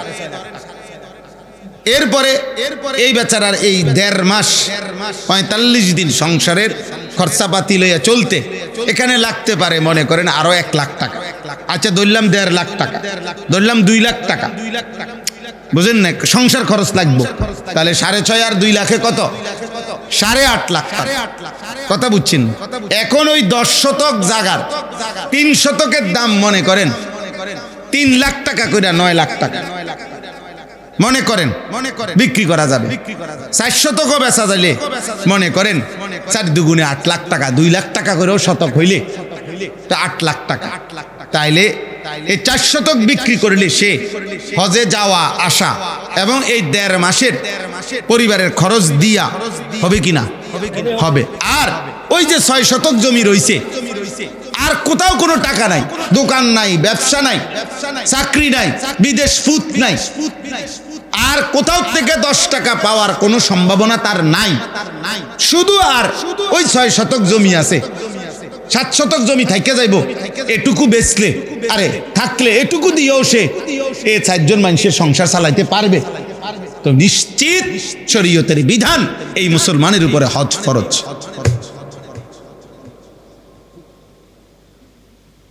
এবং এই মুসলমান যদি হজ না করে মারা যায়, আল্লাহ নবী বলছে আমি জানি না হয় ইহুদি মরল নয় খ্রিস্টান মরল, সে কিভাবে মরবে এটা হে বুঝবে, মুসলমানের মরণ হবে। এবার বলেন, একটা শুধু স্যাম্পল দেখাইলাম, এখন বলেন তো কি পরিমাণ মুসলমানের উপরে হজ ফরজ? কথা কোন তো হেবাড়াজি মস্কারি করে, আমাদের দেশের মানুষ মস্কারি করে না। গেলাম হইলে আরে কার মনে না চায়, আল্লাহর ঘরে চাইতো কার মনে না চায়। হ্যাঁ, আজ যা 60 বছর লাগাইয়া 4 ফুট আল্লাহ আল্লাহ করে বিদেশ পাঠাইছি, কদ্দুর ঘর করছি, মাইয়াগুন বিয়া দিছি, চারিদিক দিয়ে আল্লাহর রহমতে অবসর হইছি। এখন যদি ফুটগুনরে নিজে মানুষ করলাম, টাকা পয়সার মিল করে দিলাম, বিদেশ পাঠাইলাম, এখন এরা কেউ দয়া করে তাকে যদি আল্লাহ লোয়ায়, তারা যদি আমারে হজে পাঠায়, বাফেরে হজ করায়, তাইলে তো যাইলাম হইলে, তাইলে তো যাইলাম, নইলে না হুজুর, নইলে আমি করতে কি তানো, আমার তো কিচ্ছু নাই, আমার তো কিচ্ছু নাই, সব তো দিয়ে লাইছি জিফুতে, আপনার কিচ্ছু নাই। এই যে কথাটা বললেন, কি বললেন, কি বললেন? আপনি জীবিত থাকাকালীন আপনার সম্পত্তির মালিকানা সন্তান হইতে পারে, তো তাইলে এগুলোর মালিক আপনি না, কথা কয় না?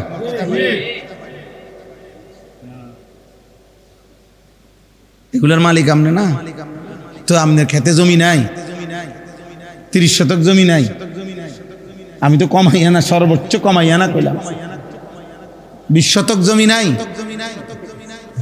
হ্যাঁ, তো ব্যাংকে টাকা নাই, আপনার আর কোনো ইনকাম নাই, তো বলেন না, বলেন প্রতিনিয়ত আপনি ওই দিন আমি রাজবাড়ি গেছি, ওনারা যে বাড়িতে খানা খাইলাম, আমাদের খুব ঘনিষ্ঠ একজন ভাই, তো ওনাদের শুধু পেঁয়াজ গোডাউনে, মানে ওনারা এটাকে ঘর বানাইয়া এটার মধ্যে কোল্ড স্টোর সিস্টেমের মতো করে পেঁয়াজ রাখছে। তো তাগো সংসারের পেঁয়াজ যেটা না, শুধু আমি বললাম কতটুকু পেঁয়াজ আছে এখানে, কয় যে হুজুর কমপক্ষে 1.5 থেকে 2,000 মন পেঁয়াজ, 1.5 থেকে 2,000 মন পেঁয়াজ আছে, অতিরিক্ত এগুলো বিক্রি করবে এগুলো সারা বছর। তাইলে এরকম আমাদের প্রত্যেকের উচিত হ্যাঁ হিসাব করা উচিত। ব্যবসার পণ্য, নিজের অতিরিক্ত সম্পদ হজ ফরজ হওয়ার ক্ষেত্রে গুরুত্বপূর্ণ, কোরবানির ক্ষেত্রে গুরুত্বপূর্ণ। 52.5 বড়ি রূপার দাম, সর্বোচ্চ 1 বড়ি রূপার দাম যদি এখনকার বাজার অনেক বেশি, একারে বেশিও যদি হয়, তাইলে 7,000 টাকা। আগে অনেক কম ছিল, 700, 800, 1200 টাকা ছিল রূপার বড়ি। এখন শুনলাম কত কইল ওই দিন, কে 5,000 ধরো, তাইলে আচ্ছা ধরো 5,000, তাহলে 52 বড়ির দাম কত আসে? বসে হিসাব করো, 5 52 পূরণ দাও, 2,60,000, আরো 2,500 কও, তাহলে 2,62,500। আরো অর্ধ বড়ির দাম ধরবে না, 5,000-এর অর্ধেক, তাহলে 2,500, কত হয়েছে? 2,62,500। এই 2,62,500 টাকা আমরা সর্বোচ্চ রেট ধরলাম। ঈদের 3 দিন, কোরবানির ঈদের 3 দিন যদি কারো কাছে 3 দিনের প্রথম দিনের ফজরের ওয়াক্ত থেকে সুবহে সাদিক থেকে যে কোনো সময়ে তৃতীয় দিন মাগরিব পর্যন্ত কারো কাছে যদি তার এই সংসারের স্বাভাবিক খরচ, স্বাভাবিক যে খরচাপাতি ওষুধপত্র এর অতিরিক্ত কারো কাছে যদি জমা থাকে এই পরিমাণ টাকা, তার উপরে কোরবানি ওয়াজিব। 2,62,500 টাকা ধরে আগে 1 বছর না, ওই দিনকা আমি আবার কাছে 3 লাখ টাকা পাই, এই ঈদের দিন টিয়াটা বাইতাইয়া দিছে, বুঝেন নাই কথা। অতিরিক্ত এখন আপনার এই টাকাটা ছাড়াও আপনার বাজার সংসারের খরচাপাতি চলা অতিরিক্ত টাকা আপনার উপরে কোরবানি ওয়াজিব, আপনাকে কোরবানি আদায় করতে হবে। আপনি বলবেন কি এত কঠিন? না না, কঠিন তো হলো নাফরমানের জন্য কঠিন, ইমানদারের জন্য তো সহজ। ওয়া ইন্নাহা লাকাবীরাতুন ইল্লা আলাল খাশিঈন, আল্লাহর ভয় যার কলিজার মধ্যে আছে তার জন্য ইবাদত কঠিন নয়। আল্লাহ বলছে মুনাফিকের জন্য কঠিন, নাফরমানের জন্য কঠিন। নবীজি বলছে ফজরের নামাজ মুনাফিকের জন্য কঠিন, মুমিনের জন্য সহজ। আমার শায়েখ আল্লামা মুফতি মুশতাকুর নবী সাহেব বলে মুমিন ফজরের নামাজ ছাড়তেই পারে না, মুনাফিক ফজরের নামাজ পড়তেই পারে না।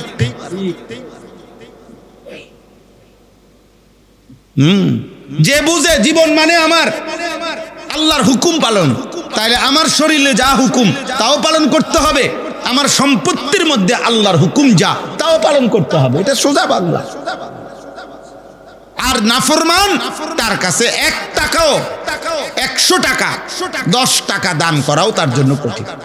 10 টাকা অসংখ্য মসজিদের মধ্যে দান করে যে দেখবেন শুক্রবারের যে টাকাটা উঠায় সবচেয়ে মনে হয় যেন পুরা ইউনিয়নের যত অসল টাকাগুলো এক চান্সে শুক্রবার দিন এগুলা মসজিদে ঢুকে যায়। যে যেখান দিয়ে চালাইতে পারে না ওইখান দিয়া অসল টাকা, ছিঁড়া বিরা টাকা, মানে না পারতে তার কলজা ছিঁড়া গেছে এই 5টা টিয়ার দিতে, না পারতে বহুত খুঁজা সবচেয়ে ছিঁড়া টাকাটা মসজিদের মধ্যে দিচ্ছে। কাত কলিজার মধ্যে আখিরাত নেই। সাহাবায়ে কেরাম নবীজির জামানায় একবার শুধু সাহাবায়ে কেরাম মসজিদে নববীতে যে গরিব সাহাবীরা থাকতেন সুফা, ওনাদেরকে খেজুর সাহাবারা দিতেন, খেজুর আইনা রাখা যাইতেন আর কি, ওনারা খাইতেন। একদিন শুধু খেজুরের ছড়া রাখছেন একজন সাহাবী, ওই খেজুরের ছড়া যেটা কলার ছড়ির মতো, এই ছড়ির মধ্যে খেজুর নষ্ট, দুর্বল খেজুর, ভালোগুলা না, মানে বাচ্চা মনে বুঝা গেছে যে শরীরের খেজুর গুলো একটু কি দুর্বল, ওইটি রাখা গেছে। এই এতটুকুর কারণে কোরআনুল কারীমে আল্লাহ তাআলা 4 নম্বর পারা আছে, আল্লাহ তাআলা এই যে সরাসরি কোরআনের আয়াত নাজিল করে বললেন লান তানালুল বিররা হাত্তা তুনফিকু মিম্মা তুহিব্বুন। বান্দা শোনো, যতক্ষণ পর্যন্ত সবচেয়ে প্রিয় যা তা আল্লাহর পথে ব্যয় না করবা কশিন কালেও নেকি পাবা না। লান তানালুল বিররা নফি তাকিদ বলান কোনোভাবেই নেকি মিলবে না। কি সাহাবায়ে কেরাম কিভাবে সতর্ক করছেন নবীজি, আরে আল্লাহ কোরআনে সতর্ক করছে। এই জন্য বললাম আল্লাহর ঘর থেকে বাধাগ্রস্ত করা এটা কত বড় সাংঘাতিক পাপ, কত বড় সাংঘাতিক পাপ, কত বড় পাপ আমাদের প্রত্যেকের উচিত। এবার দেখেন আল্লাহ বলেন, এইবার তরজমা বলি শেষ, ওয়াইদ বাওয়ানা লিইব্রাহিমা মাকানাল বাইতি আল্লা তুশরিক বি শাইআ ওয়া তাহহির বাইতিয়া লিত-তাইফিন ওয়াল কাইমিন ওয়ার রুকআইস সুজুদ। আল্লাহ বলেন শোনো বান্দা, পৃথিবীবাসী শোনো, আমি আল্লাহ নিজে আমার ঘর কাবা আমি নূহ আলাইহিস সালামের জামানায় তুফানের সময় উঠায় নিছিলাম উপরের অংশটা, আবার সেই ঘরের জায়গাটা ইব্রাহিমকে আমি আল্লাহ তাআলা নিজে ওই ঘরের স্থান দৈর্ঘ্য প্রস্থ সীমানা নির্ধারণ করে দেখাইয়ে দিছি, বলে দিছি যে আমার ঘর তুমি আবার নির্মাণ করো, আর নির্মাণ করে পৃথিবীবাসীকে ঘোষণা দিয়ে দাও এই ঘরের মধ্যে এই ঘরের ইবাদতে কোনোভাবে কেউ যেন আমি আল্লাহর সাথে শিরিক না করে, আর কিয়ামত পর্যন্তের জন্য এই ঘরকে যেন পবিত্র রাখে। আমার বান্দারা এর চারদিকে তাওয়াফ করবে, কেউ দাঁড়িয়ে নামাজ পড়বে, কেউ রুকু সেজদায় আমার বন্দিগি করবে। যতজন আমার ইবাদত আমার বন্দিগি করতে চায় তাদের জন্য আমার ঘরকে কিয়ামত পর্যন্তের জন্য পবিত্র করে দাও।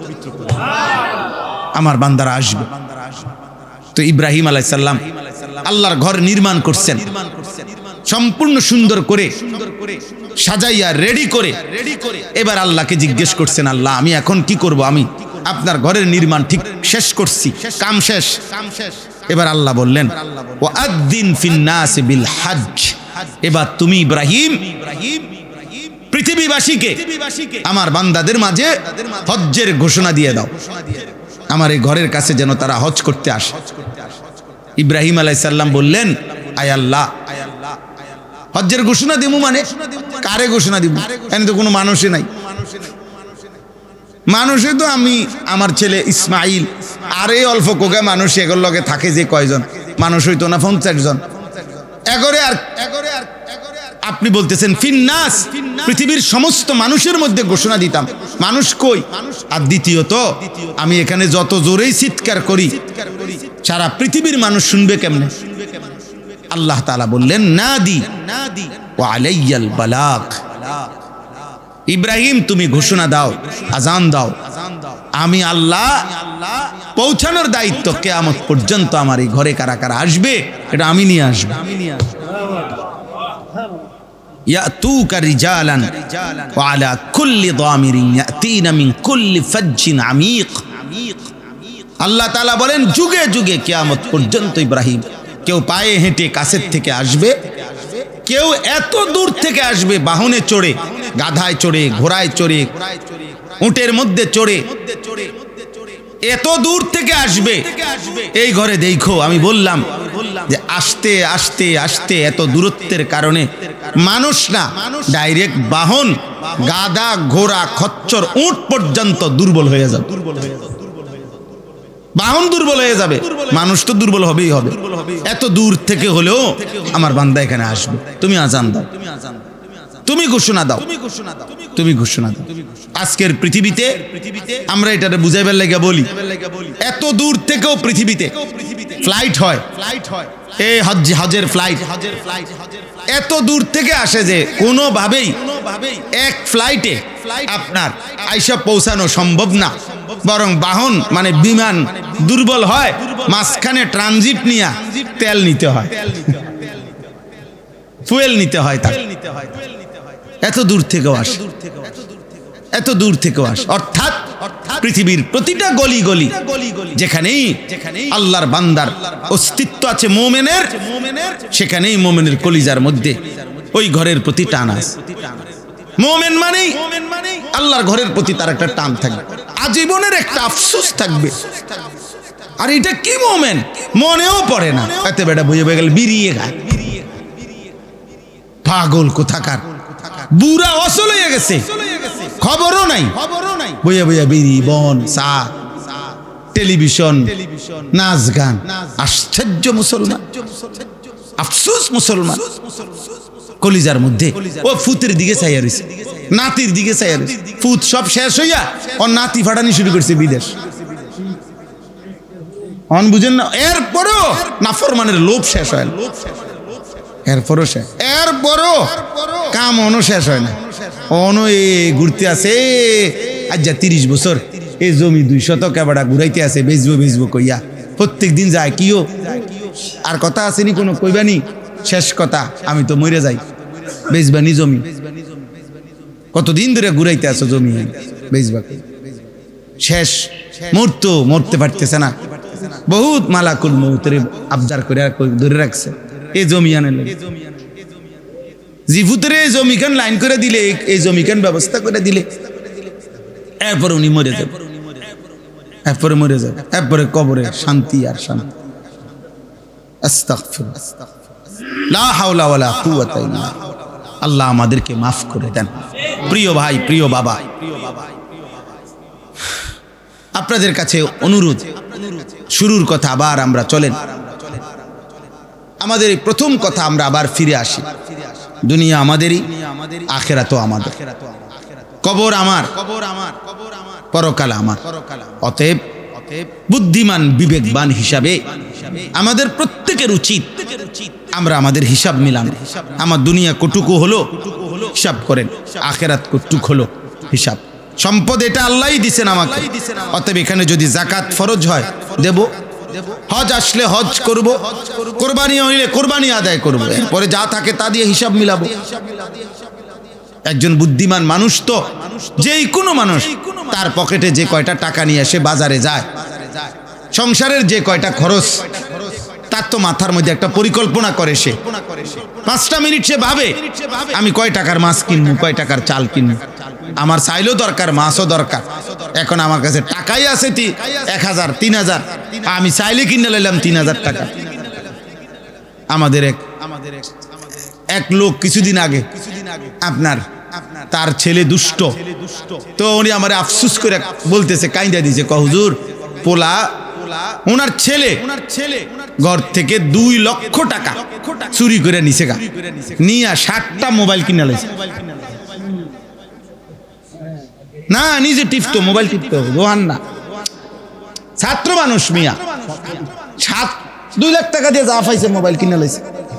তাই বললাম মাশাআল্লাহ, আপনার একটা বিষয় ক্লিয়ার হয়ে গেল যে মোবাইলের বিষয়টা আর ফ্যামিলিতে কোনো ঝামেলা রইল না। আগামী 30 বছর আমনের বংশের আর কারো মোবাইলের কি থাকলো না, হেতে তো একটা বিষয় কি করে দিল,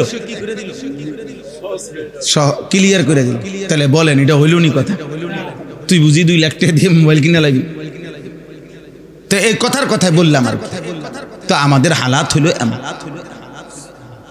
আপনি এটা বোঝা উচিত, আপনি তো দুনিয়াও সাজান, পরিকল্পনা করেন, মাছ কিনবো কদ্দুর, তরকারি কিনবো কদ্দুর, তা আমার এইটুকু সম্পত্তির মধ্যে আল্লাহর বিধান যা আমি তা পালন করব, আমার দুনিয়াবি প্রয়োজন যা আমি তাও পালন করব।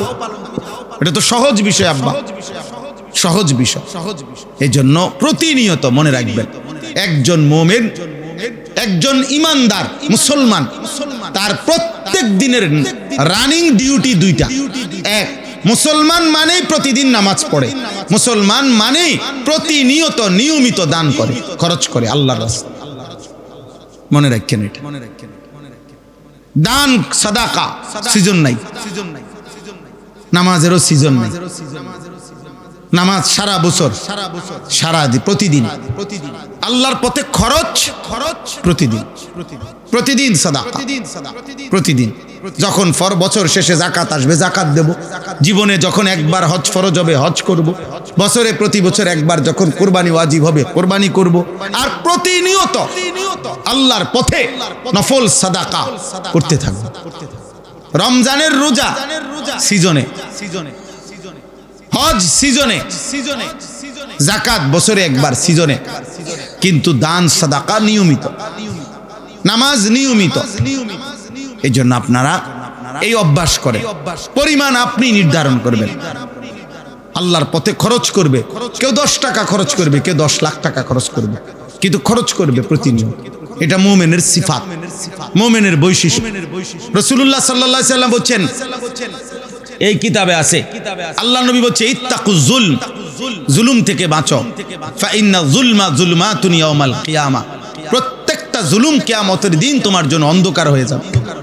এরপরে নবীজি বলছে, ওয়াত্তাকুশ শুহা, কৃপণতা থেকে বাঁচো, ফা ইন্নাশ শুহা আহলাকা মান কানা ক্বাবলাকুম, তোমাদের পূর্বের জাতিদেরকে আল্লাহ কৃপণতার কারণে ধ্বংস করে দিয়েছে। আপনি খরচ করেন, আনফিক উনফাক। নবীজি সাল্লাল্লাহু আলাইহি সাল্লাম বলছেন, আল্লাহ বলে হাদিসে কুদসি, বান্দা তুমি আমার জন্য খরচ করো, আমি তোমার জন্য খরচ করব। তুমি আমাকে দাও, আমি তোমাকে দেব, আমি তোমাকে দেব, আমি তোমাকে দেব। তোমার যা দিচ্ছ দান, এটা তো আমিই দিছি, আল্লাহ দিছে না? কথা বলেন। আপনি যে 10 টাকা দান করলেন, এই 10 টাকা আপনি কোত্থেকে আনলেন? আপনি যে 10,000 টাকা দান করলেন, এই 10,000 টাকা কোত্থেকে আনলেন? আল্লাহ দিছেন, আল্লাহ দিছে, আল্লাহ আবার দিবে। যিনি এখন 10,000 দিতে পারছে, তো তিনি আবার দিতে পারবে না? কথা বলেন না? তো এটা শেষ হয়ে গেলে আর পাবেন না, তো আপনি এরপরে কি মরে যাবেন? তো আগের বার আল্লাহ দিছে না, তো পরের বার কে দিবে? তো আর অসুবিধা কি এখানে? যত সহজ, এটা বুঝতে হবে, এটা ভাবতে হবে, আলহামদুলিল্লাহ চেষ্টা করতে হবে নিজের জীবনে। আমাদের এটা অভ্যাস বানানো উচিত, কম বেশি সাদাকা প্রতিনিয়ত করা। আল্লাহ নবী বলছে যত সাদাকা করবা তত বালা মুসিবত পেরেশানি অভাব অস্থিরতা দূর হয়ে যাবে। নবীজি হাদিসে বলছেন, এই হাদিসটাই বলছি, নবীজি বলছে তোমরা বারবার হজ করো, বারবার উমরা করো। নবীজি ওয়াদা দিছে, তাবিউ, একটার পর একটা হজ করো, একটার পর একটা উমরা করো। কি হবে? আল্লাহ নবী বলছে নিশ্চয়ই হজ এবং উমরা অভাব এবং গুনাহ এভাবে মিটিয়ে দেয়, মুছে দেয়। অভাব এভাবে দূর করে দেয়, গুনাহ এভাবে দূর করে দেয় যে লোহা যেমন আগুনের মধ্যে পোড়াইলে, অথবা স্বর্ণ যেমন আগুনে পোড়াইলে, রৌপ্য যেমন আগুনে পোড়াইলে ওইখান থেকে ঝংকার খাদ যেভাবে একদম সরে যায়, আল্লাহ নবী সাল্লাল্লাহু আলাইহি সাল্লাম বলছে হজ এবং উমরা অভাব এবং গুনাহ এভাবে দূর করে, এভাবে দূর করে। ফাইন্নাহুমা ইয়ানফিয়ানিল ফাকরা ওয়াদ দুনুবা কামা ইয়ানফিল কিরু খাবাসাল হাদিদ ওয়াদ যাহাব ওয়াল ফিদ্দা। আল্লাহ নবী সাল্লাল্লাহু আলাইহি সাল্লাম বলছেন। এই জন্য আমরা এই আজকের এই ছোট্ট, আমি মৌলানা ইয়াসিন জাফরি, তার এই মাদ্রাসা আমাদেরই মাদ্রাসা। আলহামদুলিল্লাহ আমি বলছিলাম যে যে দিনে ফাঁক পাই বলমু, একদিন এই মনে কয়দিন আগে বললাম মজলিস হোক করে, বৃষ্টি হোক তুফান হোক যা হয়, একজন হোক 10 জন হোক, এটা বাচ্চারাও পড়বে তো আপনারাও শুনবেন। আপনাদেরও আজকে কিছু জানা হলো না? কথা বলেন না কেন?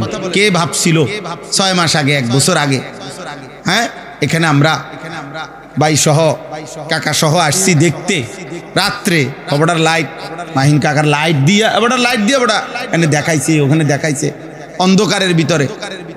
কেউ ভাবে না এখানে মাদ্রাসা হবে, এখানে আপনারা বসবেন, আল্লাহর কোরআন পড়বে। এই ছোট্ট মাসুম বাচ্চা আল্লাহর কোরআন শোনাবে এই মাদ্রাসায় পড়ে, এরকম বাঁশমুড়ার তলে। কে ভাবছে রে আব্বা? কিন্তু আসমানওয়ালা ঠিকই ফায়সালা করছে, আল্লাহ ফায়সালা করছে। এই জন্য আপনারা প্রত্যেকে এই মাদ্রাসাটাকে নতুন মাদ্রাসা, ব্যক্তিগতভাবে আমরাও আন্তরিকভাবে সহযোগিতা করার চেষ্টা করি, মহব্বত করি, দোয়াও করি। আপনাদের সবার কাছে আমার অনুরোধ, আমাদের এই হাদিউল উলুম মাদ্রাসা আপনার আন্তরিকতার সাথে নিয়মিত প্রতিনিয়ত এই মাদ্রাসায় দান করবেন। বলেন ইনশাআল্লাহ, বলেন ইনশাআল্লাহ। মাদ্রাসার এই ঘরটা তাৎক্ষণিক করতে হইছে, জায়গা হচ্ছে না কোনোভাবেই। আমারে আবার জিজ্ঞাসা করছে মাদ্রাসায় গিয়া, আমি বলছি করেন, পরে আবার হিসাব দিছে, প্রায় কাজ করে টোরে এই পর্যন্ত 1,90,000 টাকা এখনো কর্জ আছে। কে কে টাকা পায় এগুলো পর্যন্ত আমার কাছে কাগজে হিসাবে সব লিখে দিছে। তো আল্লাহর কাছে আমরা দোয়াও করছি, আমরা সবাই মিলে প্রত্যেকে। আমার একটা অনুরোধ, আপনারা দান করেন, সবাই দেন, আপনারা সারা বছরই দেন, চারিদিকেই দেন। আমাদের এই ছোট্ট মাদ্রাসাটাতেও ইনশাআল্লাহ আপনারা যদি একটু একটু করে সহযোগিতা করেন, কমপক্ষে যদি বলেন মুখে, আমি শুনলাম এরপরে দোয়া করলাম যে হুজুর আমি ইনশাআল্লাহ 5,000 টাকা দেব, 2,000 টাকা দেব, 10,000 টাকা দেব। আপনি নিয়ত করে বলেন, আপনি দিলেই পাবে মাদ্রাসা, না দিলেও কোনো অসুবিধা নেই, আল্লাহই চালাবে। কিন্তু এরকম নিয়ত করেন যে ইনশাআল্লাহ আমাদের এই 1,90,000 টাকা বকেয়া, এই টাকাটার মধ্যে আমরা কিছুটা যেদূর সম্ভব হয়, এই 5টা মিনিট এক্ষুনি দোয়া করে নামাজ পড়ব, আপনারা একটু ওয়াদা করলে, মুখে ওয়াদা করলেই চলবে ইনশাআল্লাহ, আল্লাহ কবুল করে। কত দিবেন? 2,000 টাকা। ভাইয়ের নাম কি? হ্যাঁ, এরপরে বলেন, যে যেদূর পারেন বলেন, আপনার দিল থেকে বলেন। না লেখার লিখবে না, না লেখালেখি নেই, না দিলে বাদ, দিত না। আর সমস্যা কি? না দিলে লেখকেও দিত না। হ্যাঁ, যিনি দিবেন ইনি দিবেন, আপনি দিবেন ইনশাআল্লাহ, নিজ দায়িত্বে দিবেন, ঠিক আছে না ভাই? মাশাআল্লাহ, নগদ দেন, মাশাআল্লাহ, আল্লাহ কবুল করেন। চাচা 1,000 টাকা দিবে, ভাই 1,000 টাকা দিবেন, আল্লাহ কবুল করেন। জি খুচরা নেন অসুবিধা নেই, হাতে হাতে নেন, কিন্তু বাকি বলেন যে 5,000 টাকা দিবেন, 1,000 টাকা দিবেন, 2,000 টাকা দিবেন, কোনো না কোনো ভাবে। আচ্ছা আল্লাহ কবুল করেন। আব্বা কি নাম আব্বু তোমার? মাশাআল্লাহ, আল্লাহ কবুল করেন।